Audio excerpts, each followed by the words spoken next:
How to clear IELTS in first attempt. और इस video में मैं ये नहीं बताऊंगा कि मैंने 15 दिन में आईएलटीएस कर ली थी, मैंने 7 डेज़ में आईएलटीएस कर ली थी, क्योंकि मुझे भी 3 मंथ लगे थे। बट द फैक्ट इज़ कि मैंने फर्स्ट अटैम्प्ट में ही क्लियर कर ली थी, जस्ट बिकॉज मैं भी कई स्टूडेंट्स की तरह ही था जिसने सिर्फ लोकल बोर्ड से पढ़ाई की थी, पंजाब बोर्ड से। एंड मुझे इंग्लिश सिर्फ 5 से 22 तक की आती थी। सो आप हिसाब लगा सकते हैं कि मैं तब भी मैंने फर्स्ट अटैम्प्ट में ही क्लियर कर ली, ओनली इन जस्ट 3 मंथ। तो अगर आपको भी ये फैक्ट्स जानने हैं, पॉइंट्स जानने हैं, तो आप इस वीडियो के साथ जुड़े रहें। And this video is divided between the 4 parts and fourth one is most important, because अगर आप फोर्थ वाले को अकेला कर लोगे ना, पहले 3 की ज़्यादा ज़रूरत तो नहीं पड़ेगी, बट पॉइंट तो सारे नोट करने हैं ना। तो लेट्स स्टार्ट। सबसे पहला है कि आपको डेली सेट करने हैं, गर्ल्स नहीं गोल्स।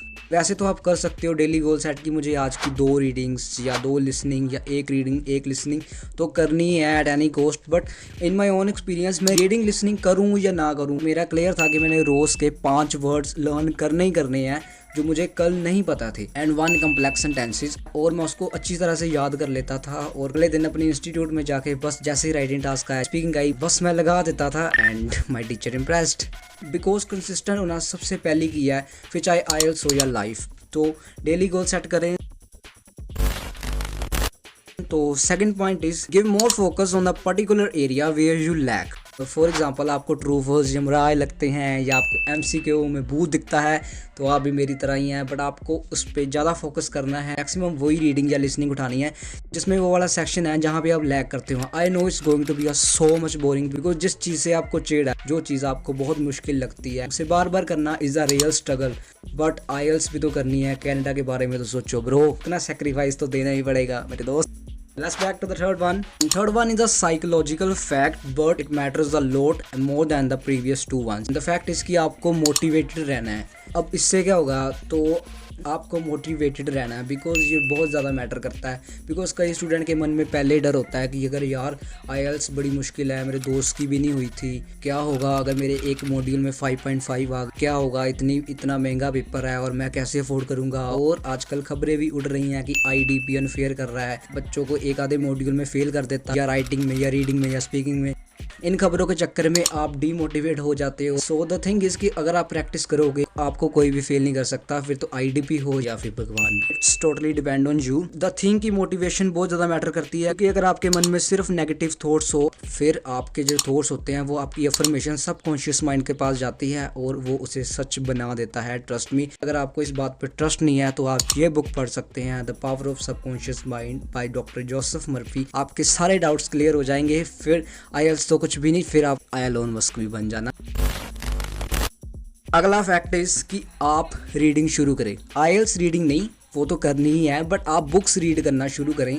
बिकॉज जब मैंने बुक्स रीड करना शुरू किया था ना, मेरे मार्क्स सिर्फ 1 वीक में 21 से 30 आने शुरू हो गए थे इन reading. Because reading a book contain a lot of information, because उसमें न्यू वर्ड्स भी आएंगे। और अगर आपको उन वर्ड्स का मीनिंग नहीं, उसका मीनिंग जानने के लिए आप गूगल पे सर्च भी करोगे, और अगर गूगल पे सर्च करोगे किसी वर्ड का मीनिंग, नया वर्ड भी सीख लिया आपने, रीडिंग भी कर लिया आपने, कुछ बुक्स की इन्फॉर्मेशन भी ले ली जो आपको फ्यूचर में काम आ सकती है। क्योंकि भाई आईएलटीएस तो हो जाएगी, पर फ्यूचर में जाके फंड्स भी तो अरेंज करने हैं, फाइनेंशियल लिटरेसी भी तो चाहिए। और मैं आपको एक बुक रिकमेंड करता हूँ, रिच डैड पुअर डैड, जो सबको आई थिंक पढ़नी ही चाहिए। बिकॉज अगर आपने ये बुक पढ़ ली, कनाडा में जाके फंड्स अरेंज करना आपके लिए रियल में आसान हो जाएगा। बिकॉज आपको पता होगा कि एसेट्स क्या होते हैं, लायबिलिटीज क्या होती हैं। बिकॉज मैंने देखा कि बहुत ज़्यादा स्टूडेंट जाके वहाँ पे सीधा ही आईफोन ले लेते हैं, सीधा एक्सपेंसिव चीज़ों पे खर्च कर देते हैं, फिर बाद में कहते हैं कि मेरे से फीस नहीं निकल रही, बिकॉज मैक्सिमम स्टूडेंट लोन लेके जाते हैं। सो बुक्स रीड करना शुरू करें, आपकी फाइनेंशियल लिटरेसी, आपकी दूसरी नॉलेज भी बढ़ेगी और आपकी आईएलटीएस भी ईजी हो जाएगी आपके लिए। लास्ट पॉइंट जो बहुत ज़्यादा इंपॉर्टेंट है, तो आपको मेक श्योर करना ही चाहिए आपके जितने भी डिजायर्ड बैंड्स है ना, उससे हाफ बैंड या 1 बैंड का ऊपर गोल्स लेके चलें। फॉर एग्जांपल अगर आपको 7 बैंड स्कोर करने हैं ओवरऑल, तो आप लेके चलें कि मुझे, तो जब तक आपके क्लास में या जहाँ भी आप प्रैक्टिस कर रहे हैं वहाँ पे 7.5 या 8 बैंड्स आने नहीं ना शुरू हो जाते, तब तक आप पेपर ना दें। इससे आपके पास बैकअप होगा। जस्ट बिकॉज अगर खुदा ना खास्ता एग्जाम मुश्किल आ गया, तो आप अपना डिफेंसिव पार्ट यूज़ कर सकते हो। बिकॉज आपके 7.5 आ रहे थे और अगर एग्जाम मुश्किल ज़्यादा आ भी गया, तो तब भी आपके 7 तो आ ही जाएंगे, बिकॉज आप पहले ही हाफ बैंड ऊपर लेके चल रहे थे। कुछ भी नहीं करना, बस आपको सिर्फ अपने मन में बनाना है कि मुझे ज़्यादा बैंड चाहिए, जो जितने भी आपको चाहिए उससे 1 या हाफ बैंड ज़्यादा लेके आपका काम हो जाएगा। ट्रस्ट मी, बिकॉज मैंने भी ऐसी क्लियर की थी इन फर्स्ट अटैम्प्ट। ये थे कुछ फैक्ट्स जो आपकी आईएलटीएस फर्स्ट टाइम में क्लियर करने में हेल्प कर सकते हैं बहुत ज़्यादा। तो आपको मेक श्योर तो करने ही चाहिए। तो अगर आपको वीडियो अच्छी लगी तो आप लाइक कमेंट सब्सक्राइब कर सकते हैं और हमारे साथ जुड़ सकते हैं, because I am also a student और मैं अपने रियल लाइफ एक्सपीरियंस बताता हूँ इन एनिमेशन वीडियोज़ के ज़रिए। It takes lots of hard work to make these types of videos. So आप थोड़ा सा लव तो शो कर सकते हैं। अगर आपको ऑफर लेटर के बारे में जानना है तो आप लेफ्ट वीडियो पे क्लिक कर सकते हैं, और अगर आपको ये जानना है कि आईएलटीएस ईजी या डिफ़िकल्ट क्यों है तो आप ये वीडियो पे क्लिक कर सकते हैं और सब्सक्राइब करना ना भूलना। Thank you so much.